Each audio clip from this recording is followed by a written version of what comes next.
Hi guys, अस्सलाम वालेकुम। तो कैसे मेरे वीयू के परिंदे, मैं उम्मीद करता हूँ आप सब खैरियत से होंगे। CS201 lecture number 31 introduction to programming. और प्रोग्रामिंग के कंसेप्ट के अंदर हमने आज जो टॉपिक डिस्कस करना है उसका नाम है ऑपरेटिंग और ओवरलोडिंग। ऑपरेटर जो हमारे पास होते हैं उसकी हमने आज ओवरलोडिंग पढ़नी है। बेसिकली एक बहुत ज़्यादा इंपॉर्टेंट लेक्चर है शॉर्ट क्वेश्चंस के हवाले से। और उसके बाद लेक्चर नंबर 31, 32, 33 एंड 34, तकरीबन 4 लेक्चर जो हैं ये आपके इकट्ठे ही कवर हो जाने हैं अगर आपने तसल्ली से इंसानों की तरह अगर इसको समझने की कोशिश की। जल्दबाजी नहीं करनी, वीडियो लंबी होती है तो होने दें, लेकिन दिल से पढ़ना है। अगर आधा लेक्चर आप अभी सुन लेते हैं कुछ टाइम के अंदर, फिर आधा आप कल भी सुन सकते हैं। ठीक है, अंदर वो कहता है कि हमें समरी दे दी है कि लेक्चर का ओवरव्यू क्या है, ऑपरेटर ओवरलोडिंग क्या है और ये क्यों जरूरी है, और इसके जो रेलिवेंट इस पे चीजें अप्लाई होती है वगैरह वगैरह, जो इसकी समरी है। समरी पे टाइम नहीं वेस्ट करेगा। सबसे पहले हमें पता होना चाहिए कि ऑपरेटर ओवरलोडिंग के अंदर जो कीवर्ड ऑपरेटर है वो क्या होता है। ऑपरेटर जो हमें कीवर्ड यूज होता है इसका मतलब होता है कोई एक ऑपरेटर। फर्ज करें कि हमारे पास एक प्लस का एक ऑपरेटर है, मैं कहता हूँ माइनस ऑपरेटर है, मेरे पास डिवीजन ऑपरेटर है, मेरे पास मल्टीप्लिकेशन ऑपरेटर है। ये सारे हमारे पास ऑपरेटर्स हैं। मुख्तलिफ ऑपरेटर आपकी बुक के अंदर भी दिए हुए हैं। ठीक है, सबसे पहले ऑपरेटर क्या है? The process of defining the additional meaning of the operator is known as operator overloading. ठीक है, यानी कि किसी भी, अब हमारे पास ये एक ऑपरेटर दिया है, हमारे पास ये एक ऑपरेटर दिया है, ये एक ऑपरेटर दिया है, ये एक ऑपरेटर दिया है। अगर मैं इसकी कुछ डेफिनेशन यहाँ पे लिखना चाहूँ तो मैं इसको कुछ इस तरह से इजी वर्डिंग में जो है आप गूगल भी कर सकते हैं। किताबी कीड़े बनना छोड़ दें, गूगल से बहुत ज्यादा हेल्प लिया करें। ठीक है, तो ऑपरेटर ओवरलोडिंग की गूगल भी कर सकते हैं। किताबी कीड़े बनना छोड़ दें, गूगल से बहुत ज्यादा हेल्प लिया करें। ठीक है, तो ऑपरेटर ओवरलोडिंग की डेफिनेशन नॉर्मली मैं लिख देता हूँ।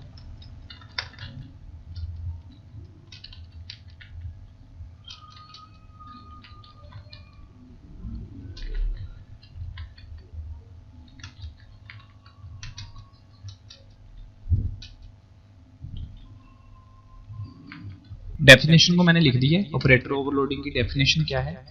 The process of defining the additional meaning of the, यहाँ पे इसको थोड़ा सा नेक्स्ट कर देता हूँ। The process of define additional meaning of the operator is known as operator overloading. ये एक जनरल डेफिनेशन है, ठीक है, जो हमने अपने स्टडी टाइम पे पढ़ी। ये बहुत ही इजी है और मुझे ये अपने स्टडी पीरियड में बहुत इजीली मतलब ये याद हो गई थी।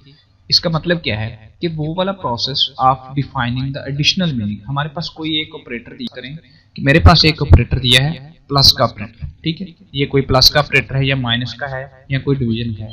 किसी भी एक ऑपरेटर के डबल मीनिंग यानी कि ओवरलोडिंग उसको करना, एडिशनल मीनिंग लेना, उसको ऑपरेटर ओवरलोडिंग कहते हैं। इसकी छोटी सी रोजमर्रा जिंदगी से एग्जांपल, फनी एग्जांपल से आपको ये बात बड़े अच्छे से याद रहेगी कि हमारे पास एक ट्रक है। मैंने जैसे कि आपको फंक्शनल ओवरलोडिंग के अंदर ये एग्जांपल दी थी। एक ट्रक है, उसके अंदर आप चीजें डालते जा रहे हैं, चीजें डालते जा रहे हैं, यानी कि उसमें आप सामान डाल रहे हैं।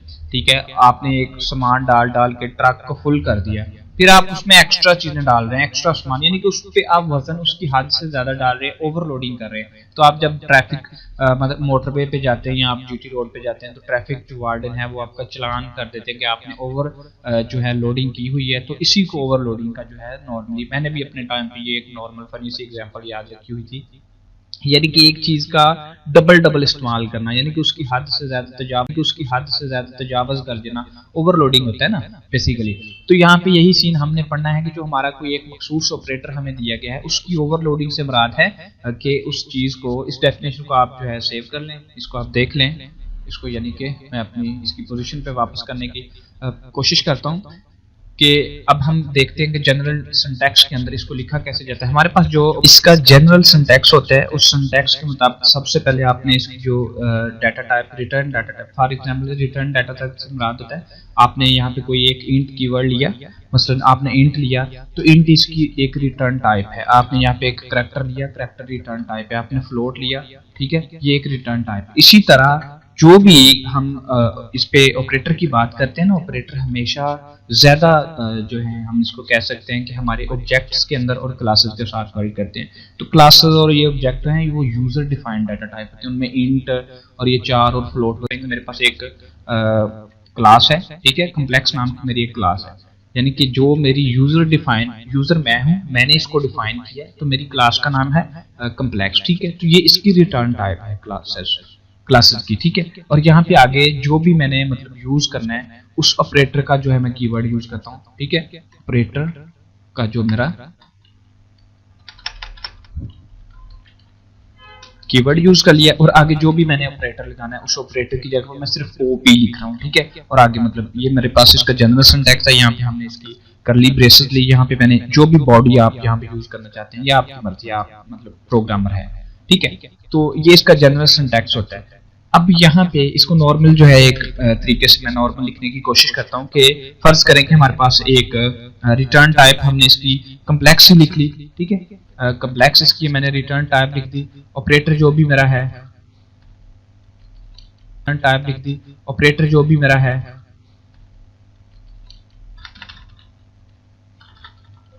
ऑपरेटर जो है, और मैंने कौन सा ऑपरेटर यूज करना है, मैंने यहाँ पे माइनस का या प्लस का ऑपरेटर यूज करना है, ठीक है। मैंने प्लस का यूज करना है, प्लस का यहाँ पे आगे फ्रेंड फंक्शन हमने लेना है, मेंबर फंक्शन लेना है, ये हम पे डिपेंड है, ठीक है। किस किस्म का आपका कोड है, गहराई की तरफ नहीं जाइएगा, आप सिर्फ नॉर्मल रहिएगा।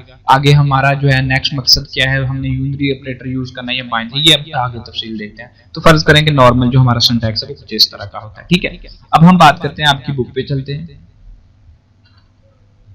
यहाँ पे इसका जनरल सिंटैक्स और बाकी चीजों को देखते हैं। सबसे पहले वो बात करता है, यहाँ पे उसने आपको जो डेफिनेशन दी है वो यहाँ पे डेफिनेशन उसने बता दी कि operator overloading is allow same operator, यानी कि जो सेम ऑपरेटर है उसको वो कहता है बाउंड करता है मोर देन वन इंप्लीमेंटेशन, ठीक है, depending upon their types of the operands. जो भी आप उसकी मतलब ऑपरेंड्स आपने यूज किया उस पर डिपेंड करते हुए वो कहता है ऑफ द ऑपरेंड्स, जो भी आप उसकी मतलब ऑपरेंड्स आपने यूज किया उस पर डिपेंड करते हुए वो कहता है। मतलब इस डेफिनेशन के अंदर उसने क्या बोला, उसने इस डेफिनेशन के अंदर सिर्फ इतनी सी बात बोली है कि फर्ज करें कि मेरे पास यहाँ पे मैं कहता हूँ कि मेरे पास एक इंट आई एक कीवर्ड है, ठीक है, और मैं कहता हूँ कि मेरे पास दूसरा कोई इंट जे कीवर्ड है, ठीक है, मतलब वेरिएबल, कीवर्ड नहीं वेरिएबल, दो मेरे पास है। तो हम कहते हैं ना, हमने पीछे पढ़ा कि आई को प्लस करवाया जे के अंदर, ठीक है, नॉर्मल हमने देखा, तो ये तो हमारी डाटा टाइप थी इंट वाली, ठीक है। हमने नॉर्मल इसको जो है आपस में जमा करवा दिया, सिंपल सा नॉर्मल सा सीन था। लेकिन अगर हम इसको क्लासेस के अंदर बात करते हैं तो हमारा यही वाला ऑपरेटर जो है इंट आई के अंदर जो यूज हो रहा है और बाद में वो जो जे के साथ यूज हो रहा है, तो वो क्या ऑपरेटर है, वो है प्लस का ऑपरेटर, ठीक है, प्लस का ऑपरेटर है। यही प्लस का ऑपरेटर हमने क्लासेस के साथ यूज कर लेना है। तो वो यही बात कर रहा है कि एक ही ऑपरेटर, ये जो सिंपल एक ऑपरेटर है इसको मैं कई तरीकों से आगे यूज, एक ही ऑपरेटर, ये जो सिंपल एक ऑपरेटर है इसको मैं कई तरीकों से आगे यूज करूंगा। तो वो कहता है कि एक ऑपरेटर को आप मुख्तलिफ तरीकों से इस्तेमाल करते हैं, मोर देन वन, ये लाइन पकड़िएगा, कहता है कि मोर देन वन, यानी कि कहता है इसको आप यूज करते हुए, इसको मैं बोल्ड कर देता हूँ, कहता है मोर देन वन इंप्लीमेंटेशन, इसके एक से ज्यादा इंप्लीमेंट करने के जो प्रोसेस हैं, तरीके हैं, सेम ऑपरेटर से जमा माइनस कोई भी ऑपरेटर हो सकता है, तो इसको ऑपरेटर ओवरलोडिंग कहते हैं। ये नॉर्मल एग्जांपल शॉर्ट क्वेश्चन आता है, इसलिए क्लियर हो गया आपका ऑपरेटर कि ऑपरेटर को कई तरीकों से, एक से ज्यादा तरीके से यूज करना, उसको ऑपरेटर ओवरलोडिंग कहते हैं। वो कहता है यहाँ पे हमारे पास मुख्तलिफ ने यहाँ पे ऑपरेटर दे दिया, सी के अंदर हमारे पास प्लस का ऑपरेटर दे दिया, सब्ट्रैक्शन, मल्टीप्लिकेशन, डिवीजन, ठीक है, उसने हमें मुख्तलिफ दे दी। यहाँ पे उसने बोला कि वही हम मतलब दो जब इंट आई और जे को ऐड करवाना चाहते हैं, हम आई और जे को इस तरह से प्लस लिख देते हैं, ठीक है। जब हम दो डबल्स को ऐड करवाना चाहते हैं, वो कहता है कि जब आप मतलब दो इंटीजर की वैल्यूज को ऐड करवाना चाहते हैं, ये आपने प्लस आपने उसमें मतलब आई लिख लिया कुछ भी, वो कहता है कि अगर आप दो डबल की जो आपकी टाइप है, वो कहता है अगर आप उनको जमा करवाना चाहते हैं तो आप इसको नॉर्मल सिंटैक्स मिसाल के तौर पे कि एक डी की जो वैल्यू है उसको प्लस कर दिया दूसरी डी की वैल्यू में, ठीक है, दोनों डबल की वैल्यूज हैं। अगर आपने दो कोई फ्लोर्स लेनी है तो आपने उसको एक को फ्लोर ले लिया प्लस कोई दूसरा फ्लोर ले लिया, ठीक है। वो कहता है कि आप इनको मुख्तलिफ तरीकों से यूज कर सकते हैं। ये नॉर्मल एग्जांपल दे रहा है, ठीक है, यानी कि वो कहता है कि आपने सेम ऑपरेटर यूज करते हुए, प्लस का ऑपरेटर यूज करते हुए आपने D1 और D2 यानी डबल जमा करवा लिया, सेम ऑपरेटर यूज करते आपने इंट जमा करवा लिया, सेम ऑपरेटर यूज करते हुए वो कहता है कि आपने फ्लोट की कोई दो वैल्यूज को जमा करवा लिया। तो ये जो एक ही ऑपरेटर को बार बार यूज करके आप मुख्तलिफ काम करें, इसी को ऑपरेटर ओवरलोडिंग कहते हैं। उसमें कुछ आगे भी इंपॉर्टेंट चीजें हैं। प्रॉब्लम ये है कि 201 की जो आपकी स्टडी है, इसके अंदर सारा वो पेपर आपकी बुक से उठाता है, उसने कौन सा ये कोई कंसेप्चुअल पेपर बनाना हो, तो उसका मिस है जी, वो आपका क्विज बन गया, तो इसलिए इसको बड़ा अच्छे से पढ़ना पड़ता है। कहता है कि सी जो है इसके अंदर आप can not be used for the classes and their objects. वो कहता है कि सी हमारे पास जो लैंग्वेज है इसके अंदर कहता है कि आप क्लासेस के अंदर जब और उनके जो ऑब्जेक्ट्स हैं जो पीछे आपने पढ़े उनके साथ वो कहता है कि आप इन ऑपरेटर को यूज नहीं कर सकते। उसकी वजह क्या है कि आपके पास जो बिल्ट इन डाटा टाइप हैं, बिल्ट इन डाटा टाइप से मुराद होता है इंट, करैक्टर, फ्लोट, इनके साथ तो इन ऑपरेटर को आप नॉर्मली यूज कर सकते हैं। लेकिन जब आपने क्लासेस के साथ यूज करना होता है या आपने ऑब्जेक्ट्स के साथ यूज करना होता है तो आपको इस तरीके से आप इसको यूज नहीं कर सकते, जो कि ये वाला तरीका है। ठीक है, इन बातों का बड़ा ख्याल रखिएगा। हमारे पास दो पार्ट होते हैं, यानी कि जो हमारे वाला तरीका है। ठीक है, इन बातों का बड़ा ख्याल रखिएगा। हमारे पास दो पार्ट होते हैं, यानी कि जो हमारे पास एक कोई नंबर है, हमने जब उसको यूज करना है तो उसके लिए हमारे पास दो पार्ट्स होते हैं, या तो हमारे पास इमेजिनरी पार्ट होता है या हमारे पास रियल नंबर होते हैं। ठीक है, ये बात तो आप जानते हैं। तो इमेजिनरी और रियल नंबर को दोनों को जमा करने के अलग अलग मेथड है। अगर आप बात करेंगे आपने रियल और इमेजिनरी नंबर को इकट्ठा जमा करवाना है तो ये आपका जो है सिंटैक्स एरर रहेगा, कंपाइलर इसको नहीं समझ पाएगा।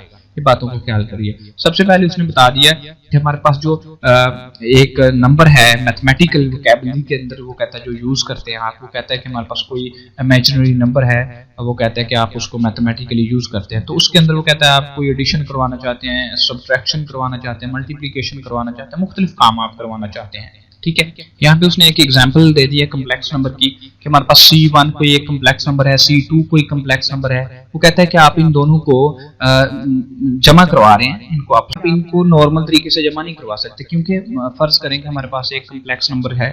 यहाँ पे मैं कहता हूँ एक मेरे पास कम्प्लेक्स नंबर है, मैं उस कम्प्लेक्स नंबर को C का नाम दे देता हूँ। C मेरा एक कम्प्लेक्स नंबर है। ठीक है, दूसरा मेरा कम्प्लेक्स नंबर जो है वो मेरा 2 कोई कम्प्लेक्स नंबर है। ये जो C1 कम्प्लेक्स नंबर था ये कोई मेरे पास रियल नंबर है।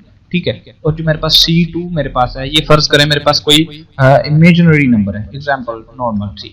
तो हम इनको इस तरह से नहीं कर सकते C1 को प्लस करवा दिया C2 के अंदर। ठीक है, क्योंकि हमारे पास इनके पीछे कोई डाटा टाइप इंट और फ्लोट या वगैरह वगैरह नहीं है, क्योंकि हम इंट वगैरह और जो इंट, चार या फ्लोट जो हमारे पास है ये तो हमारे पास नॉर्मल है, इसको तो हम नॉर्मल जमा करवा सकते हैं, इजी है। लेकिन जो हमारी यूजर डिफाइन है उनको इस तरह से इसको जमा करवाने का हमारे पास मखसूस मेथड होना चाहिए। तो फर्ज करें कि हमारे पास C1 और C2 को हमने जमा करवाना है, तो इनको जमा करवाने के लिए हमें क्या करना पड़ता है कि सबसे पहले उसकी रिटर्न टाइप। तो रिटर्न टाइप मैंने क्या बोली थी आपको, कोई उसकी रिटर्न टाइप। तो रिटर्न टाइप मैंने क्या बोली थी आपको कि कोई मेरे पास कम्प्लेक्स है, मेरे पास कोई कम्प्लेक्स उसकी रिटर्न टाइप है, यानी कि कोई क्लास का नाम है।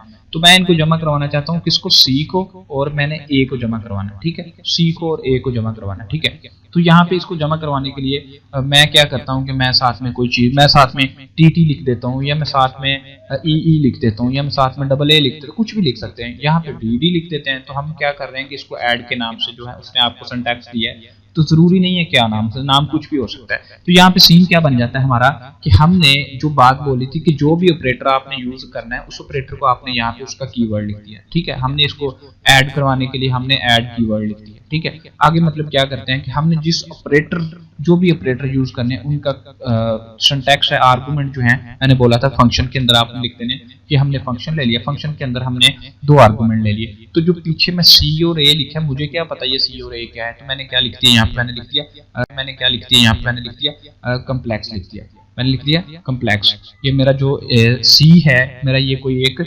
C1 कोई कम्प्लेक्स नंबर है। ठीक है, और मैंने दूसरा भी उसे बोल दिया कि मेरा दूसरा जो है वो भी मेरा कोई कम्प्लेक्स नंबर है। तो वो मेरा दूसरा नंबर जो था वो C या A या C2 कुछ भी हो सकता है। आप उसको कह सकते हैं कि A जो है मेरा वो तो कोई दूसरा कम्प्लेक्स नंबर है। ठीक है, 2 नंबर हैं, आपको उसने यहाँ पे बुक के अंदर C दिया होगा। ठीक है, और यहाँ पे मैंने इसको A लिख दिया। तो ये नॉर्मल सा जो हमारा सिंटैक्स है वो कुछ इस तरह से बन जाता है। एंड पे आपने टर्मिनेटर को क्लोज कर देना। तो यहाँ पे इस पे एक बार इसको फिर रिपीट कर देता हूँ कि हमने क्या किया, हमने यहाँ पे ऐड कीवर्ड लिखा है। अगर आप दोनों, मैंने A लिया और C लिया, तो यहाँ पे मैं एक और A ले रहा हूँ। ये जो A है ये ऐड का है, और ये A और C जो है आपस में हमने जमा करवाने हैं। तो यहाँ पे मैंने कम्प्लेक्स A ले लिया और C ले लिया। ठीक है, यहाँ पे, और अगर उसने जिस तरह से किया, उसने इसको ऐड के तौर पे सिर्फ C लिखा हुआ है, तो दोनों तरफ उसने C ले लिया, तो C1 और C2 डाल दिया। ठीक है, 2 हमारे पास। वो आगे नेक्स्ट क्या बात करता है उसको देख लेते हैं। शॉर्ट क्वेश्चन है। यहाँ पे उसने बोला कि आप 2 नंबर को, कम्प्लेक्स नंबर को आपस में ऐड नहीं करवा सकते। क्यों नहीं करवा सकते? क्योंकि एक इमेजिनरी नंबर है, फर्ज करो कोई हमारा कम्प्लेक्स नंबर है। कम्प्लेक्स नंबर बेसिकली मैथ के वोकैबुलरी में इस्तेमाल होते हैं। ये बात बड़ी जरूरी इंपॉर्टेंट वो आपका है, क्या उसको कहते हैं, क्विज। इंपॉर्टेंट क्विज है। तो यहाँ पे मैथमेटिकली वर्क करता है एडिशनल सब्ट्रैक्शन, तो ये सारे कॉम्प्लेक्स नंबर जो है वो कहता है ये मैथ की वोकैबुलरी में ऐड होते हैं, ठीक है। तो यहाँ पे C1 और C2 कॉम्प्लेक्स नंबर है, उन दोनों को आपस में हम नहीं ऐड कर सकते जब तक हमें ये नहीं पता कि इनको लिखते कैसे हैं। तो उसने यहाँ पे बोला कि हमने इनको लिखने के लिए CADD यानी कि एक फंक्शन बना लिया, जिस फंक्शन के मुताबिक हमने इनको आपस में मतलब जमा करवाना है। तो कॉम्प्लेक्स जो है यहाँ पे हमारी क्लास है रिटर्न टाइप, CADD जो है हमने ऐड करवाने के लिए कोई फंक्शन ले लिया, और फंक्शन के अंदर आर्गुमेंट कौन से हैं, C1 एक आर्गुमेंट है, ठीक है, और C2 आर्गुमेंट है। साथ में कॉम्प्लेक्स क्यों लिखा, साथ में कॉम्प्लेक्स इसलिए लिख दिया हमने क्योंकि ये हमारी रिटर्न टाइप है। फॉर एग्जाम्पल कॉम्प्लेक्स इसलिए लिख दिया हमने क्योंकि ये हमारी रिटर्न टाइप है। फॉर एग्जाम्पल यहाँ पे इसी सिंटैक्स को कॉपी कर लेते हैं थोड़ा सा। आपने पीछे फंक्शन पढ़े थे, जब फंक्शन के अंदर आपने एक चीज पढ़ी थी कि हमारे पास यहाँ पे, इसको थोड़ा स्पेस बना के लिखता हूँ, आपने वहां पे पढ़ा था कि आपने कोई इंट पढ़ा था, ठीक है, इंट आपने कोई कीवर्ड पढ़ा था, और जब आपने इसके साथ कोई फंक्शन लिया था, फंक्शन का नाम फर्ज करो हमने रूम फंक्शन रखा था, ठीक है, यहाँ पे हमने इस तरह से इसको ब्रेसेस के अंदर कोई दो आर्गुमेंट दिए, हमने बोला कि इंट ए दिया हमने या इंट बी दिया, ठीक है, ये तो बात आपको बड़े अच्छे से याद होगी। तो यही जो स्टेप हम तब किया था कि हमें ये जो इंट है ये उसकी डाटा टाइप थी, ये भी, तो इस यहाँ पे ये जो कॉम्प्लेक्स है ये इसकी डाटा टाइप है, क्योंकि इसकी डाटा टाइप कॉम्प्लेक्स है, क्लासेस यूज कर रहे हैं हम, क्लासेस का कांसेप्ट चल रहा है, तो इसकी ये जो कॉम्प्लेक्स और ये कॉम्प्लेक्स है उसकी डाटा टाइप है, ठीक है, नॉर्मल सा सिंटैक्स है, ये आपको बात अच्छे से समझ आ गई। उसके बाद हमें उसमें यहाँ पे असेंडिंग और डिसेंडिंग ऑर्डर के तौर पे हमें उसने बताया कि किस तरह से लिखा जा सकता है, इसको जो है लिखा जा सकता है, इसको जो है नेक्स्ट देखेंगे। यहाँ पे अब हम क्या करते हैं कि एक नॉर्मल छोटी सी एग्जांपल को पुट करने की कोशिश करते हैं। अब यहाँ पे वो हमें बता रहा है, ये बेसिकली ये पोर्शन आपने नहीं करना, ये इतना इंपॉर्टेंट नहीं है, लेकिन इसमें छोटा सा है, जो कहता है कि ऑपरेटर को रेलिवेंट मतलब कहाँ पे अप्लाई किया जाता है। तो इसको वो कहता है कि एप्लीकेशन जो है मैथमेटिकली फंक्शन के अंदर ज्यादा तौर पे इसको हम ऑपरेटर का इस्तेमाल करते हैं, क्योंकि इसके अंदर हमें इसकी जरूरत पड़ती है, एडिशन सब्ट्रैक्शन मल्टीप्लिकेशन और डिवीजन करनी पड़ती है, तो इसलिए मोस्टली हम इसको आप लिख देंगे आंसर में कि मैथमेटिकली फंक्शन के अंदर हम ऑपरेटर का ज्यादा इस्तेमाल करते हैं। बाकी ये सारा छोड़ देना। ये जो इतना सा प्रोसेस है उसने कोई एग्जांपल दिए कि हमने पीछे कोई पढ़ा, स्ट्रिंग क्लास पढ़ी हमने, मैनिपुलेशन उसकी की, उसमें फलां था और सीक्रेट, ये कोई दो, ये भी फंक्शन है, ये भी फंक्शन है, तो बेसिकली ये आपने छोड़ देना, ये आपने नहीं करना, ठीक है। और आगे मैं देखता हूँ फिर एक छोटा सा कोई एग्जांपल के तौर पे हम करते हैं। यहाँ पे हमारे पास कोई ऑपरेटर की ओवरलोडिंग की कुछ टाइप्स हैं, उसको बाद में देखने। सबसे पहले हम क्या करते हैं, एक छोटी सी एग्जांपल करते हैं। इसको करने से पहले या तो फिर साथ एक ये भी पॉइंट क्लियर कर लेते हैं कि ऑपरेटर ओवरलोडिंग की ना दो टाइप्स होती हैं, एक यूनरी ऑपरेटर ओवरलोडिंग होता है, एक बाइनरी ऑपरेटर ओवरलोडिंग होता है। अब ये यूनरी और ये वाला भी एक इंपॉर्टेंट शॉर्ट क्वेश्चन है। अब वो पूछता है कि यूनरी ऑपरेटर, मैंने आपको एक छोटा सा तुक्का सा बता रखा था कि यूनरी हमेशा वो वाला सीन होता है जिसके अंदर सिर्फ एक ही ऑपरेंड यूज होती है, ठीक है। मिसाल के तौर पे मैंने आपको बताया था कि हमारे पास है कोई मतलब प्लस का ऑपरेटर, ये प्लस का एक ऑपरेटर है, ठीक है। तो मैंने आपको बताया था कि अगर हमको इस ऑपरेटर को इस्तेमाल करने के लिए दो ऑपरेंड यूज करनी पड़े, मतलब ए और फिर हमें जमा बी लेना पड़े, तो इसका मतलब है कि इस ऑपरेटर को इस्तेमाल करने के लिए दो लोग आए हैं, एक ये वाला बंदा है, एक ये वाला बंदा। ये जो बंदे हैं ना, मैं सिर्फ एग्जांपल आपको समझ आ जाए इसलिए कीवर्ड यूज करता हूँ ऐसे अजीब से, वरना बेसिकली ये एक वेरिएबल है, ये भी एक वेरिएबल है, ठीक है। दो वेरिएबल आए हैं, इसका मतलब है कि ये जो जमा वाला है ये एक बाइनरी ऑपरेटर बन गया, ठीक है। इसने दो लोगों को यूज किया और इसको मैंने प्लस प्लस कर दिया, ठीक है। तो क्या इस ए ने दो लोगों को यूज किया, सॉरी इस प्लस ने दो लोगों को यूज किया? नहीं, इसने सिर्फ एक ही वेरिएबल यूज किया, तो ये यहाँ पे यूनरी बन गया, ठीक है। ऐसी चीज जो सिंगल ऑपरेंड्स के साथ वर्क कर जाए उसको यूनरी कहना है, और जो डबल के साथ करे उसको आपने बाइनरी कहना है। ये थोड़ा सा देख लीजिएगा यहाँ पे। अब यहाँ पे उसने एग्जाम्पल भी दी है इसकी, ये भी थोड़ा उसने बताया कि हमारे पास ये जो यूनरी ऑपरेटर हैं इनको मोस्टली वो कहता है कि हम जो है इसको लेफ्ट साइड पे लिखते हैं। मोस्टली जब हम इसको यूनरी ऑपरेटर के लेफ्ट साइड पे हम मतलब अपना वेरिएबल लिखते हैं। मिसाल के तौर पे क्या बोला कि ये जो मेरा यूनरी ऑपरेटर है इसकी ये लेफ्ट साइड पे मैंने वेरिएबल का इस्तेमाल किया है, ठीक है, यूनरी। और यहाँ पे ये जो बाइनरी है इसके देखिए राइट पे मतलब कोई चीज है और लेफ्ट पे भी कोई है, लेकिन ये जो यूनरी होते हैं इनका मोस्टली यही सीन होता है कि इनके लेफ्ट साइड पे कोई ना कोई वेरिएबल होती है, कोई चीज होती है, ठीक है। ये एक छोटी सी एग्जांपल है, इसको पढ़िएगा। यहाँ पे उसने बोला कि एक लिस्ट है जो ऑपरेटर ओवरलोड हो सकते हैं, जमा का ऑपरेटर ओवरलोड हो सकता है, माइनस का हो सकता है, मल्टीप्लिकेशन डिवीजन, ये सारे ऑपरेटर जो हैं ये ओवरलोड हो सकते हैं।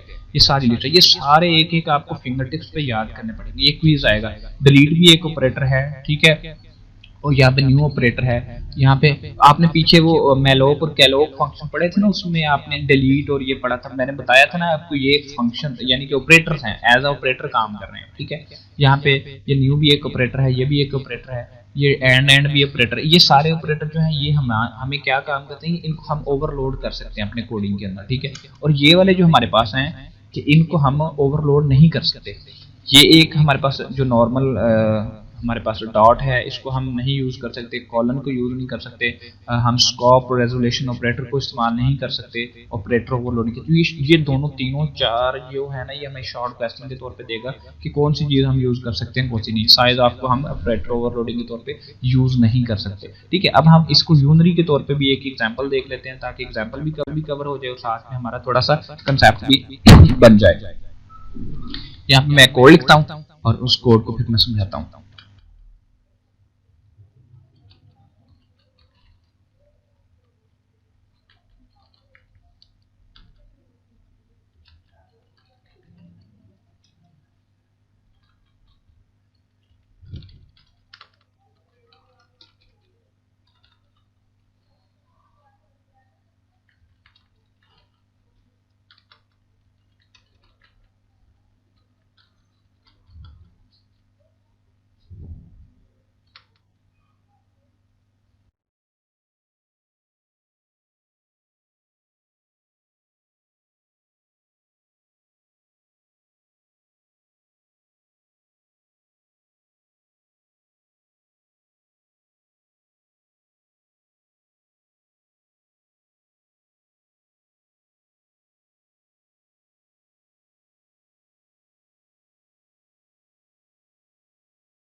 कोड मैंने लिख दिया है, अब इस कोड को समझते हैं कि हमने इसके अंदर किया क्या है, ठीक है। सबसे पहले क्या किया हमने, मतलब नॉर्मल फाइल ले ली। ये चीज़ें आपको सब बड़े अच्छे तरीके से मालूम है कि हमने किस तरह से मिड में भी पढ़ा, आगे पढ़ते आ रहे हैं।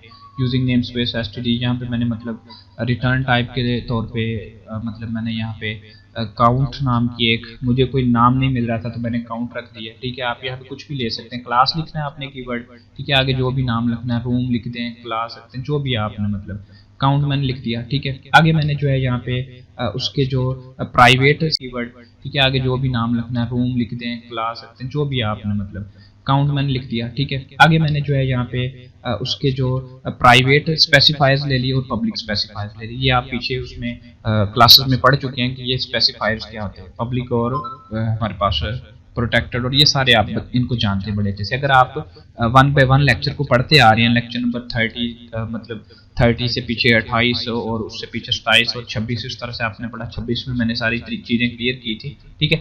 यहाँ पे हमारे पास क्या है कि हमने जो क्लास ली है, क्लास का नाम है काउंट। ये क्लास एंड कहाँ पे हो रही है? ये क्लास एंड वहां पे होगी जहाँ पे इसके एंड पे ये टर्मिनेटर आपको नजर आएगा, ठीक है। ये टर्मिनेटर आपको एंड पे नजर आ रहा है। तो यहाँ पे मतलब मैंने मुख्तलिफ फंक्शन ले लिए। सॉरी मैंने यहाँ पे पंजाबी लिख दी है, मेरा दूसरा फंक्शन यहाँ पे मैंने लिखना था माई सेकंड फंक्शन, यहाँ पे माई थर्ड फंक्शन है। तो पहला फंक्शन जो है उसके अंदर मैंने यहाँ पे जो है मेंबर फंक्शन के तौर पे एक काउंट जो है दोबारा मैंने मेंबर फंक्शन के तौर पे एक काउंट जो है दोबारा मैंने ले लिया। यहाँ पे सबसे पहले मैंने प्राइवेट के अंदर मैंने क्या डाटा लिया, जो मेरा यहाँ पे n वेरिएबल है ये मेरा सिर्फ प्राइवेट रहने वाला है, ठीक है। पब्लिक के अंदर मैंने क्या किया, ये जो काउंट है ये मेरा पब्लिकली मैं इसको यूज कर सकता हूँ एनीवेयर इन माई कोड, ठीक है। यहाँ पे जो मेरा n है वेरिएबल, इसको मैंने 0 से इनिशियलाइज करवा दिया, ठीक है। फिर मैंने एक शो नाम का एक, यानी कि मैंने डाटा जब आगे वैल्यूज फंक्शन यूज किया, मैंने चीजों को शो करवाना है, ठीक है, ये वाला डाटा। तो उसके अंदर शो करवाने की चीजों में मैंने ये वाली एक चीज ले ली कि सॉरी क्या मैं चीज लगाई हुई है, वेरिएबल कहूँ, इतने भी आप बच्चे नहीं है, थोड़ा सा मुझे ना सख्ती वाला मूड बनाना पड़ेगा, पता नहीं वो फीलिंग नहीं आ रही। तो यहाँ पे हमने यानी कि n को शो करवा दिया, स्क्रीन पे डिस्प्ले करवा देना है। तो यहाँ पे मैंने मतलब एक n जो है नॉर्मल लेस देन लिख के आगे n लिख दिया, ये स्क्रीन पे शो हो जाएगा, ठीक है। उसके बाद क्या किया हमने, वॉइड ऑपरेटर जो है इसका हमने जिसको पढ़ना था ऑपरेटर ओवरलोडिंग, यहाँ पे मैंने उसकी जो है ऑपरेटर और प्लस प्लस आगे लगा दिया है। तो ये जो प्लस प्लस है इसको हमने ओवरलोड करना है। तो हम जब इसको ओवरलोड करेंगे तो ये जो n है इसकी वैल्यू में ये इजाफा करेगा। पहले ये इसकी वैल्यू 0 है और अब इसकी जो वैल्यू है ये डबल कर देगा, यानी कि इसको वो इंक्रीज कर देगा, ठीक है। और इसको मैं यहाँ पे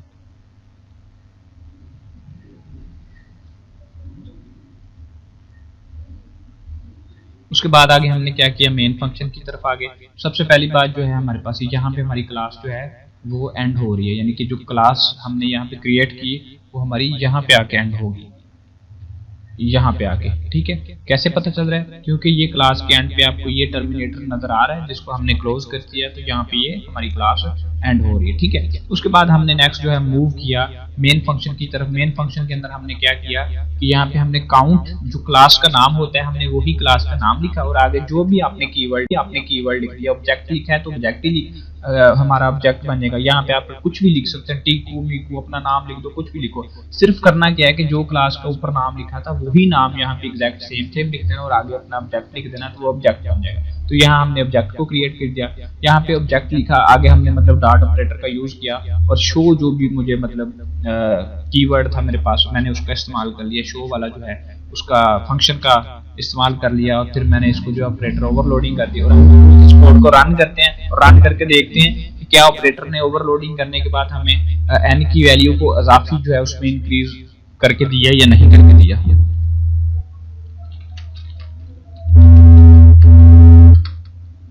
तो यहाँ पे देखिए मैंने यहाँ पे जो मिस्टेक की है, मैंने यहाँ पे सी कीवर्ड जो है उसको इस्तेमाल नहीं किया, इंक्लूड मुझे कंप्लीट लिखना था, मुझे कंपाइलर ने जो है वो एरर दे दिया, मैंने ये पूरा कीवर्ड ही गलत लिखा हुआ है। गलत आंसर यहाँ पे हमें 1 मिलना चाहिए, हमने क्या नहीं डाला। हाँ जी ठीक है, हमें यहाँ पे जो है ऑब्जेक्ट को दोबारा शो भी करवाना है ऑब्जेक्ट, और यहाँ पे मैं जो है ये मैंने इसको शो करवा दिया और ये टर्मिनेटर क्लोज कर दिया। अब इसको रन करते हैं और ये देखें ऑपरेटर ओवरलोडिंग होने के बाद जो हमें आंसर जो है वो 1 की सोर्स में उसने क्या किया। कोड मैं आपको थोड़ा सा समझा देता हूँ, बल्कि मैंने समझा दिया कोड ऑलरेडी। यहाँ पे जो हमारा ऑपरेटर ओवरलोडिंग का ये वाला कीवर्ड हमने यूज किया प्लस प्लस, यहाँ पे हमने इसको एज अ समझ लें कि फंक्शन यूज किया, ठीक है। यहाँ पे प्लस प्लस लिखा और आगे हमने ये पैरेंथेसिस लगाई, तो इट्स मीन कि आप इसको कह सकते हैं कि ये एक फंक्शन है। यहाँ पे ये एक ऑपरेटर कीवर्ड यूज करने के बाद ये फंक्शन जो है ये ऑपरेटर बन गया, यानी कि ये जो प्लस प्लस है यहाँ पे ये एज अ ऑपरेटर काम कर रहा है, ठीक है। उसके बाद हमने यहाँ पे n+1 अगर तो ये हमारा यहाँ पे यूज हुआ है तो यहाँ पे नीचे जाकर मैंने उसको ऑब्जेक्ट के साथ दोबारा यूज कर लिया, ठीक है। उसके बाद हमने यहाँ पे n+1, अगर तो ये हमारा यहाँ पे यूज हुआ है तो यहाँ पे नीचे जाके मैंने उसको ऑब्जेक्ट के साथ दोबारा यूज कर लिया, ठीक है। और जब मैंने दोबारा यूज किया तो उसने वही वर्क किया, एक काम वो यहाँ पे ये भी कर रहा है, एक काम वो यहाँ पे ये भी कर रहा है, और मुझे उसकी आउटपुट भी दे रहा है। यानी कि एक प्लस का जो ऑपरेटर है वो ऑब्जेक्ट के साथ भी काम कर रहा है, ठीक है, और वो यहाँ पे अपनी वैल्यूज को ऐड भी कर रहा है। तो इसका मतलब है कि ऑपरेटर ओवरलोड हो रहा है, ओवरलोड हुआ तो उसने हमें एक आंसर प्रोवाइड कर दिया, ठीक है, नॉर्मल सा चीज। उसके बाद हमने यहाँ पे यूनरी और बाइनरी देखा, और ये जो है इसको हमने इतना सा देख लिया। यहाँ पे उसने बोला कि हमारे पास एक मैकेनिज्म दिया है, हमने कोई डेट की क्लास पढ़ी।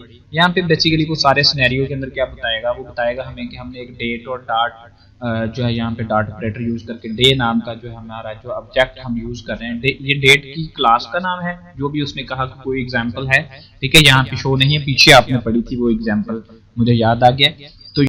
तो यहाँ पे हमारे पास जो डेट है ये क्लास है, और डाट डे जो है हमारे पास एक मैथमेटिकली ऑब्जेक्ट है, और उसको जो वैल्यू है वो 2 असाइन कर दी गई। तो वो उसका सारा सिनेरियो यहाँ पे बता रहा है। उसने यहाँ पे उसको यहाँ पे हाईलाइट किया, इसको देखिएगा। उसने बोला कि जो इसकी रिटर्न टाइप है वो क्या है, रिटर्न टाइप का नाम है यहाँ पे डेट, क्योंकि डेट एक क्लास क्रिएट किया तो जो उसकी रिटर्न टाइप है, ठीक है। ऑपरेटर हमारा जो है वो एक कीवर्ड है जो हमने यूज करना ही करना है, ठीक है।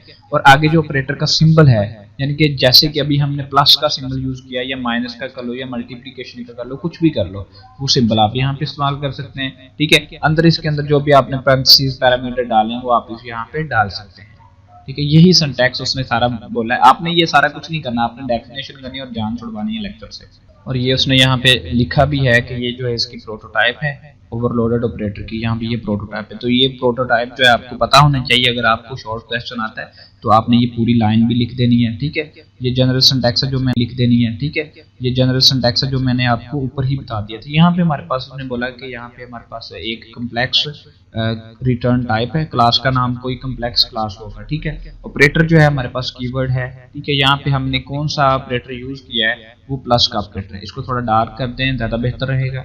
हम इसको क्या कर देते हैं, इसको कर देते हैं डार्क, थोड़ा बोल्ड हो जाएगा तो ये हमें नजर आएगा अच्छे से, ठीक है। और यहाँ पे हमारे पास अंदर जो भी आर्गुमेंट है वो डिपेंड है। यहाँ पे उसने उसका एड्रेस दे दिया, यहाँ पे यानी कि जो भी क्लास थी कम्प्लेक्स रिटर्न टाइप, उसका एड्रेस दे दिया, ठीक है। डिपेंड करता है प्रोग्रामर पे कि वो किस तरह का कोड यूज कर रहा है, ठीक है। तो आपका बेसिकली यहाँ पे ऑपरेटर ओवरलोडिंग का कंसेप्ट, उसी को आपने अपने माइंड से रिलेटेड रखना है। यहाँ पे कुछ रिस्ट्रिक्शंस हैं जो वो कहता है कि आप ऑपरेटर ओवरलोडिंग के वक्त पे आप वो कहते हैं कि आपको नहीं करनी चाहिए। सबसे पहले वो कहता है कि ऑपरेटर ओवरलोडिंग करते वक्त आपने यानी कि सबसे पहले ख्याल करना है जो आपको ऑपरेटर दिए जाते हैं, मसलन कि आपको ये एक ऑपरेटर दिया गया, ये दिया गया, ये सारे असाइनमेंट ऑपरेटर दिए गए, कहते हैं कि आपने must be declare as the class member, यानी कि जो भी आप क्लास क्रिएट करते हैं ऑब्जेक्ट ओरिएंटेड के अंदर, वो कहता है कि आपको इस बात का ख्याल करना है कि जो भी ऑपरेटर आपने यूज किए must be declare as a class member, यानी कि वो क्लास के अंदर क्लास के मेंबर के तौर पे आपने उनको डिक्लेयर करना है, जो भी आपके ऑपरेटर हैं, ठीक है। उसके बाद उसका जो दूसरा पॉइंट है वो कहता है कि artery number of the operand can not B change, यानी कि जो भी आपने ऑपरेंड्स यूज कर ली, यानी कि फर्ज करें वेरिएबल आपने यूज कर लिया, ए यूज कर लिया, फिर प्लस ऑपरेटर यूज कर लिया, ऑपरेटर का नाम प्लस रख दिया सेंटर में, और आगे बी यूज कर दिया, तो वो कहता है वो जब आप ये वर्क ओवरलोडिंग कर रहे होते हैं तो ये बाद में कहता है ये यूज नहीं की जाती, ये आर्टरी होती है, जैसे कि आर्टरी एक वार है, आर्टरी एक यूनिट है, इस तरह से कहते हैं कि बाद में चेंजिंग नहीं हो सकती, ये पक्के ऑर्डर होते हैं। तो overloading and operator that required two कहता है operand use the unary operator that required one operand, वो कहता है कि कुछ ऑपरेटर जैसे कि हमारे पास ये है, वो कहता है आप इसको यूनरी ऑपरेंड के तौर पे कहता है आप यूज नहीं कर सकते। फॉर एग्जांपल इसकी छोटी सी एग्जांपल देते हैं, या मैं प्लस प्लस को जो है मैं मल्टीप्लिकेशन के तौर पे यूज कर देता हूँ, तो मैं जैसे इसको रन करूंगा ये मुझे एरर देगा, ठीक है, देखिएगा। और अगर मैं इसको माइनस माइनस के तौर पे लूँ, यहाँ पे माइनस माइनस इसको मैंने ले लिया, ठीक है, और यहाँ पे मैं दूसरा भी जो है इसको भी माइनस माइनस लेता हूँ, तो ये हमारा जो है यूनरी के तौर पे वर्क कर रहा है, ठीक है। इन बातों का वो कहता है कि आपने ख्याल रखना है। उसके बाद वो नेक्स्ट बात करता है कि हमारे पास जैसे कि लैंग्वेजेस है, फोर्ट्रेन, फार्मूला, ट्रांसलेट लैंग्वेज का नाम है, और वो कहता है कि वो हैव इसमें प्लस प्लस कहता है आप यूज कर सकते हैं पावर के तौर पे एक्सपोनेंट के, बट ये सी प्लस प्लस के अंदर वो कहता है कि ये काबिल कबूल नहीं है। यही जो बात अभी मैंने बताई, और ये सारी रिस्ट्रिक्शंस हैं, ये आप इसको खुद पढ़िएगा, ये काफी इजी है, रिस्ट्रिक्शन तो आप पढ़ सकते हैं। उसके बाद नेक्स्ट जो है ये जो ऊपर वाली मैंने 3 पढ़ाई है ये ज्यादा इंपॉर्टेंट। उसके बाद वो कहता है कि 3 पढ़ाई है ये ज्यादा इंपॉर्टेंट। उसके बाद वो कहता है कि कुछ एग्जांपल दी हैं उसने कम्प्लेक्स कोडिंग डेफिनेशन से रिलेटेड रखते हुए, x is equal to y plus g. और यहाँ पे उसने अच्छा यहाँ पे हमारे पास कौन सा डाटा ड्राइव करता है, ये इन बातों का भी आपको बड़ा ख्याल रखना है। वो ये क्वेश्चन पूछ लेता है कि कौन सा, यानी कि क्विज के तौर पे इन दोनों में से कौन सा डाटा हमारा जो है वो ड्राइव कर रहा है। फॉर एग्जांपल हमारे पास यहाँ पे मैं कहता हूँ कि मेरे पास यहाँ पे इंट को छोड़े, मैं कहता हूँ कि a इज इक्वल, a की वैल्यू ले ली, फिर हमने कोई b की वैल्यू ले ली, फिर कुछ c की वैल्यू जो है ले ली, ठीक है। और a की वैल्यू जो है वो हमारे पास 2 है और b की वैल्यू मेरे पास जो है वो 4 है और c की जो वैल्यू है वो मैंने उसको कोई वैल्यू दी नहीं। तो मैं क्या कहता हूँ, मैं कहता हूँ c जो है इज इक्वल टू a और प्लस b, इसकी जो वैल्यू है इसको ऐड कर देना। तो यहाँ पे आपको पता है कौन सी चीज ड्राइव कर रही होती है, यहाँ पे जो a है ड्राइव ये कर रही होती है, यहाँ पे जो a है ड्राइव ये कर रहा होता है। इसका मतलब पता क्या होता है, ये जो a की वैल्यू है इसको b की वैल्यू मिली है। ये नहीं आप कहेंगे कि a प्लस b की वैल्यू इकट्ठी करके ऑपरेटर ओवरलोडिंग के अंदर c को दे दी, नहीं। यहाँ पे जो a है वो ड्राइव कर रहा है, यानी कि b की वैल्यू जो 4 है वो a की वैल्यू को मिली। a की वैल्यू कितनी थी 2 और b की वैल्यू 4, तो वो a को मिली। तो अब a की वैल्यू कितनी होगी 6। ये जो a है इसकी वैल्यू अब c को असाइन की गई है। तो इट्स मीन कि यहाँ पे जो है a वो ड्राइव कर रहा है, ठीक है। और यही बात वो यहाँ पे आपको समझाना चाहेगा पूरी स्टेटमेंट के अंदर कि हमारे पास ये जो लाइन है इसके अंदर y जो है वो ड्राइव कर रहा है, ठीक है। z की वैल्यू y को मिल रही है और ये ड्राइव करके इसको दे रहा है। वो यही वो कह रहा है कि फ्रंट एक एडिशन ऑपरेटर वगैरह वगैरह यूज करते हुए वो कहता है, ये सारा पढ़िएगा, आपको पढ़ते हुए भी मजा आएगा और आपको ये काफी हद तक क्विज में हेल्प भी करेगा। कहता है कि little bit about the assignment operator, वो कहता है हमारे पास असाइनमेंट ऑपरेटर यहाँ पे जो C1 है, यानी कि फर्ज करें कि जो C1 है, यानी कि फर्ज करें कि C1 और C2 दो कोई कम्प्लेक्स है, फॉर 2 कम्प्लेक्स नंबर है, ठीक है। वो कहता है कि इसके अंदर हमने C2 जो है बीइंग असाइंड जो C1 को असाइन कर दिया। ये वो कहता है कि आप इसको इस तरह से नहीं लिख सकते, ऑपरेटर ओवरलोडिंग के अंदर ये काम आप इस तरह से नहीं कर सकते। जैसे कि आपने ऊपर ये वाली बात पढ़ी थी कि आप दो वैल्यूज को डायरेक्टली जमा नहीं करवा सकते, इसी तरह आप डायरेक्टली इनको, जैसे कि आपने यहाँ पे ये वाला जो ऑप्शन हमने पढ़ा था, जैसे डायरेक्टली आप उनको जमा नहीं करवा सकते, इसी तरह वो कहता है कि आप वैल्यू को डायरेक्टली ऑपरेटर के अंदर असाइन भी नहीं कर सकते। यही वजह है कि उसने बोला कि ये चीज़ आपकी जो है वर्क नहीं करेगी, इस तरह से इसको नहीं लिखा जा सकता। ये भी एक इम्पोर्टेंट चीज़ है, ठीक है। और यहाँ पे वो ये देखिए वो कहता है कि कंपाइलर हमें जो है वो एरर दे देगा। क्यों ये ऐसा कैसे करेगा, क्योंकि हम जब ऑब्जेक्ट ओरिएंटेड कर रहे हैं, यानी कि हम क्लासेस पे काम कर रहे हैं, ऑपरेटर ओवरलोडिंग पढ़े हैं, तो हमें फिर खुद से बनाए गए असाइनमेंट ऑपरेटर का इस्तेमाल करना पड़ता है यहाँ पे, ठीक है। इतना खूबसूरत लिखा इमेजनरी पार्ट जो है 1 number is add to the imaginary part. यहाँ पे वो कहता है कि ये अच्छी बात उसने बताई है कि मैंने ये बात आपको पहले बता दी थी कि इमेजनरी जो है वो सिर्फ इमेजनरी के अंदर ऐड किया जा सकता है और रियल के अंदर। आप ये नहीं कर सकते कि इमेजिनरी जो है वो रियल के अंदर ऐड कर दें, लेकिन सम टाइम आप इस पे वर्क कर सकते हैं। फॉर एग्जांपल मैं आपको यहाँ पे बताता हूँ, एक एग्जांपल के तौर पे मैंने बताया था कि अगर फर्ज करें कि हमारे पास कोई पीछे डाटा टाइप इंट है, ठीक है, इंट हमारे पास कोई ए है, ठीक है। मैं कहता हूँ कि जो मेरे पास ए को हमने वैल्यूज ऐड करनी है, तो ए को सबसे पहले जो है मैं ए नहीं सी लेते हैं, सी है, ठीक है। तो सी को मैंने वैल्यू ए और प्लस मैंने जो है बी वैल्यू ऐड की। तो जो मेरे पास ऊपर ए है वो इंटीजर वाला है, फिर मेरे पास जो इंट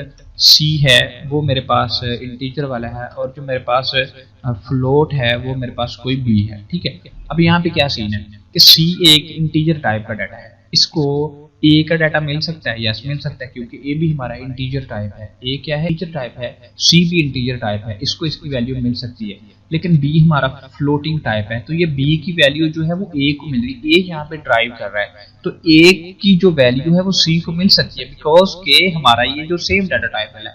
लेकिन अगर मैं ये कहूँ कि यहाँ पे मैं इसको बी कर दूं, यहाँ पे बी कर दूं और यहाँ पे मैं इसको ए कर दूं, तो फिर ये वर्क नहीं करेगा, क्योंकि ए जो है यहाँ पे हमारे पास एक इंटीजर टाइप है, इंटीजर टाइप बी के अंदर ऐड हो जाएगा, लेकिन बी की डाटा टाइप फ्लोट है और ये फ्लोट वैल्यू बन गया।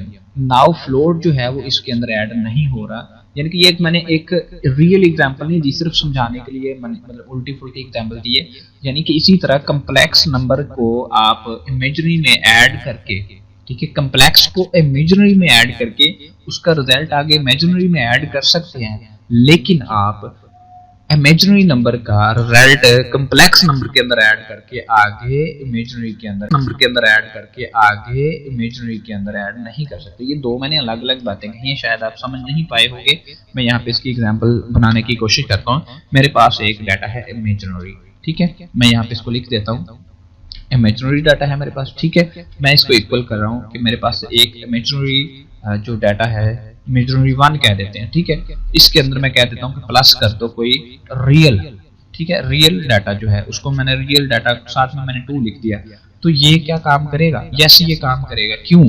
क्योंकि ये इमेजिनरी पार्ट जो है इसने इसका डाटा लिया और अपने अंदर डाल दिया, तो लिहाजा ये इमेजिनरी है क्योंकि ड्राइव ये कर रहा है, तो ये इसके अंदर ऐड हो सकता है। लेकिन अगर सिमिलरली हम ये कहें कि इमेजिनरी पार्ट लिया हमने और इक्वल किया, सबसे पहले हमने रियल लिया, ठीक है, और रियल जो है उसका नाम 2 था और प्लस जो है इसको मैंने कर दिया इमेजिनरी 1, तो क्या ये वर्क करेगा? नहीं, ये यहाँ पे कंफ्यूजन देता है कंपाइलर को, क्योंकि ड्राइव नहीं, ये यहाँ पे कंफ्यूजन देता है कंपाइलर को, क्योंकि ड्राइव ये कर रहा है, तो ये इमेजिनरी रियल में ऐड हुआ और रियल आगे इमेजिनरी में ऐड नहीं हो सकता क्योंकि वो रियल में होगा। ये भी एक इंपॉर्टेंट पॉइंट है, यानी कि इसके आगे छोटी छोटी एग्जाम्पल भी आप देखेंगे। और उसके बाद हम यहाँ पे देखते हैं, यहाँ पे एक छोटी सी एग्जांपल दी गई है। कॉम्प्लेक्स जो है यहाँ पे हमें दिया गया, कॉम्प्लेक्स यहाँ पे इसकी एक क्लास का नाम है जिसको आप कह सकते हैं इसकी रिटर्न टाइप है। और यहाँ पे ये जो कीवर्ड यूज किया आगे स्कोप रेजोल्यूशन ऑपरेटर यूज किया गया। अब आप लोगों ने मिड नहीं पढ़ा अच्छे से, या फिर आप लोगों ने आगे फर्दर जो मैंने पीछे लेक्चर प्रोवाइड किया आपने वो लेक्चर नहीं पढ़े और आपने इस पे कोडिंग की प्रैक्टिस नहीं की, ठीक है, तो आपको थोड़ा डिफिकल्ट रहने वाला है। ये स्कोप रेजोल्यूशन ऑपरेटर जो है यहाँ पे उसका इस्तेमाल किया, तो यहाँ पे ऑपरेटर के तौर पे जो कीवर्ड यूज करते हैं वो ऑपरेटर का कीवर्ड यूज किया, और यहाँ पे हमने प्लस का जो है साइन इसको हमने ऑपरेटर ओवरलोडिंग के तौर पे इस्तेमाल करना है। यहाँ पे अंदर आर्गुमेंट हमने यूज कर लिए, ठीक है। आगे हमने क्या किया, कम्प्लेक्स जो है टेम्परेरी कोई वेरिएबल हमने ले लिया, उसका नाम हमने टेम्प रख दिया। तो कम्प्लेक्स और टेम्परेरी जो है हमने मतलब यहाँ पे ऑब्जेक्ट क्रिएट कर दिया। आपने यू नो के ऑब्जेक्ट कैसे क्रिएट किए जाते हैं, क्लास का नाम लिखा जाता है फिर आगे मतलब कुछ भी। तो यहाँ पे एक टेम्प हमारा जो वेरिएबल है आप उसको ऑब्जेक्ट के तौर पे कह सकते हैं। तो यहाँ पे टेम्प लिया, आगे डॉट लिखा, तो ये एक ऑब्जेक्ट था, आगे मैंने रियल लिखा, तो रियल के अंदर मैंने रियल प्लस रियल, तो ये क्या ऐड हो सकता है? यस, ये ऐड हो सकता है। यहाँ पे नीचे मैंने जो टेम्प दूसरा वेरिएबल लिया इमेज, ठीक है, और इमेज प्लस इमेज, तो ये क्या ऐड हो सकते हैं? यस, ऑफ कोर्स ये दोनों आपस में ऐड हो सकते हैं। क्यों हो सकते हैं? क्योंकि ये ठीक है, जैसे मैंने ऊपर अभी आपको छोटी एग्जांपल बताई है, ठीक है। और रिटर्न जो है टेम्प जो भी उसकी वैल्यू है वो उसको रिटर्न के तौर पे दो। तो ये कोड की जो लाइन थी ये ठीक थी। उसके बाद वो कहता है कि हमें ये उसकी जो भी कोड की लाइन थी उसने उसकी तफसील लिखी है, इसको आप छोड़ दीजिएगा, ये आपने नहीं करना, ठीक है, लेकिन आप इसको पढ़ लीजिएगा, आपको कोड की समझ आ जाएगी। उसके बाद नेक्स्ट जो हमारा स्टेप है, यहाँ पे हमारे पास ये कुछ कोडर हैं, साजिद जैसे बच्चे प्रोग्रामर हैं, उनका जो है कंसेप्ट क्लियर करना पड़ता है। तो यहाँ पे C3 जो है हमारे पास कोई एक नंबर है, उसके अंदर C1 और C2, अगर तो ये दोनों सेम डाटा टाइप के हैं तो फिर ये जमा हो जाएंगे। अगर इसका डाटा अलग है, इसका डाटा अलग है, फिर ये देखना पड़ेगा कि इसका डाटा कौन सा है, तो उस हिसाब से ये जो है ऐड होंगे। यहाँ पे उसने बोला C1 ऑब्जेक्ट कॉलिंग और ड्राइविंग, यानी कि यहाँ पे उसने बोला कि जो C1 है वो कॉल भी कर रहा है और ड्राइव भी कर रहा है, क्योंकि ये साइड पे है, ये ड्राइव भी कर रहा है, ठीक है, ड्राइविंग ये कर रहा है। और प्लस जो है operator C2 object being pass the argument, अब जो C2 है वो आर्गुमेंट पास कर रहा है C1 को, और ये आगे फिर फर्दर आगे। तो यहाँ पे डिपेंड करेंगे कि अगर ये दोनों सेम है, एक जो है हमारे पास कम्प्लेक्स ऑब्जेक्ट है और इसके अंदर एक इमेजिनरी है एक रियल है, डिफरेंट हुए तो डिपेंड करता है कि जैसे ऊपर की मैंने एग्जांपल बताई। आई नो कि आपको थोड़ा सा डिफिकल्ट लग रहा होगा, ये लेक्चर समझ नहीं आ रहा होगा, लेकिन ये आगे की जो बैकएंड की थ्योरी है, ये कोड के पीछे की चीजें कैसे वर्क करती हैं, ये वो है थ्योरी है। ये कोड के पीछे की चीजें कैसे वर्क करती हैं, ये वो है कि कोडिंग से हटके होती हैं। कोडिंग करना काफी आसान होता है, ये जो CS201 है ये करना थोड़ा डिफिकल्ट रहता है, ठीक है। आगे यहाँ पे कम्प्लेक्स नंबर 3 है, अगर वो दोनों कम्प्लेक्स रहे तो फिर वो ऐड हो जाएंगे, अदरवाइज जो है कंपाइलर उनको कोई एरर दे देगा, ठीक है। यहाँ पे हमारे पास एक और ऑप्शन आ गया, ये देखिएगा ये काफी इजी है कि C3 जो है हमारे पास एक कम्प्लेक्स नंबर है और C1 जो है ये भी हमारे पास एक कम्प्लेक्स नंबर है, ठीक है। और ये जो D है ये कोई डबल नंबर है। अब ये डबल नंबर जो है इसको इसके अंदर ऐड करेंगे और इसके अंदर ऐड करके इसके अंदर ऐड करेंगे, तो क्या ये वो कहता है ऐड हो जाएगा? ऑफ कोर्स ये ऐड होना चाहिए मेरे ख्याल से। ऑपरेटिंग यहाँ पे जो है प्लस जो है operator is driving with the C1 के साथ है, ठीक है, object of the complex while double number D of the type, इसकी D टाइप है, ये आर्गुमेंट पास कर रहा है, सिर्फ ये आर्गुमेंट पास कर रहा है, ठीक है, ठीक है। यहाँ पे फिर क्या किया जाता है कि जब हम इसको ओवरलोड करते हैं, इसको एक्सेप्ट करते हैं, यहाँ पे फिर क्या किया जाता है कि जब हम इसको ओवरलोड करते हैं, इसको एक्सेप्ट करते हैं पैरामीटर को, तो डबल वाला पैरामीटर यहाँ पे एक्सेप्ट होकर आगे चला जा सकता है। ठीक है, ये वर्क मतलब ये कर देता है। ठीक है, रियल नंबर के अंदर ऐड होने के बाद आगे चला जाता है। लेकिन मैंने जो चीजें बताई थी कि जो ड्राइव कर रहा है वो सेम है और वो आगे वाली जिसको असाइन करना है वो सेम होना चाहिए। यहाँ पे हमारे पास स्टैम्प है, रियल है हमारे पास, रियल प्लस उसने डी लिया तो क्या ये जमा हो जाएगा? ऑफ कोर्स ये इसके अंदर ऐड हो जाएगा। उसकी वजह कि ये ड्राइव कर रहा है तो ये रियल है, लेकिन ये ड्राइव नहीं कर रहा तो ये चूंकि इसको दिया जा रहा है इसका डाटा तो ये आगे चला जाएगा। इमेज है, इमेज ये वर्क कर रहा है, बाकी ये तकरीबन ऑलमोस्ट ठीक है। यहाँ पे ये वाली जो है ये वर्क नहीं करेगी। क्यों नहीं करेगी? उसकी वजह ये है कि इसके अंदर यहाँ तो आपको मेंबर फंक्शन लेना पड़ेगा, यहाँ फिर आपको फ्रेंड फंक्शन लेना पड़ेगा। तो यहाँ पे ये जो डी है ये कोई डबल नंबर है, सी जो है कोई कम्प्लेक्स नंबर है। ठीक है, और ये भी कम्प्लेक्स नंबर है। ये कम्प्लेक्स नंबर डबल को दिया जाएगा तो आंसर यकीनन डबल नंबर में होगा।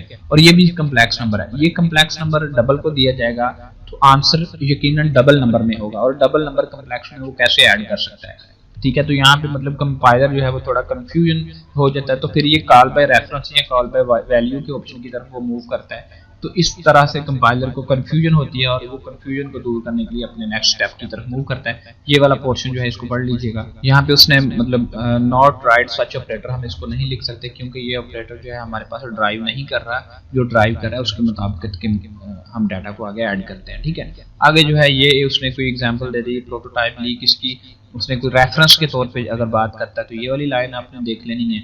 और रेफरेंस के तौर पे उसने आपको ऑप्शन दिया था। और यहाँ पे उसने आगे जो है ये भी बाकी के पॉइंट आप छोड़ सकते हैं, ये ज़्यादा इंपॉर्टेंट नहीं है। और जो ज़्यादा इंपॉर्टेंट पॉइंट्स थे आपके क्विज के हवाले से या स्टडी के हवाले से वो मैंने आपको बता दिए हैं। और आगे के पोर्शन आप सारे स्किप कर सकते हैं। फ्रेंड फंक्शन कर सकते हैं, friend function, private function, member function, ये सारे हम पीछे पढ़ चुके हैं। अगर आप अपने तौर पे ये देखना चाहें तो देख सकते हैं। अदरवाइज ये नेक्स्ट का जो पोर्शन है मेरे ख्याल से नहीं आपको करना चाहिए, काफ़ी डिफिकल्ट रहेगा आपके लिए। लेकिन अगर आपके करना चाहते हैं तो आपने मुझे कमेंट बॉक्स में या अभी आपने मुझे अपनी क्लास के ग्रुप के अंदर बता देना कि सर हमने नेक्स्ट पार्ट करना है, तो मैं वो फिर आपको ये नीचे का सारा कोड भी समझा दूंगा।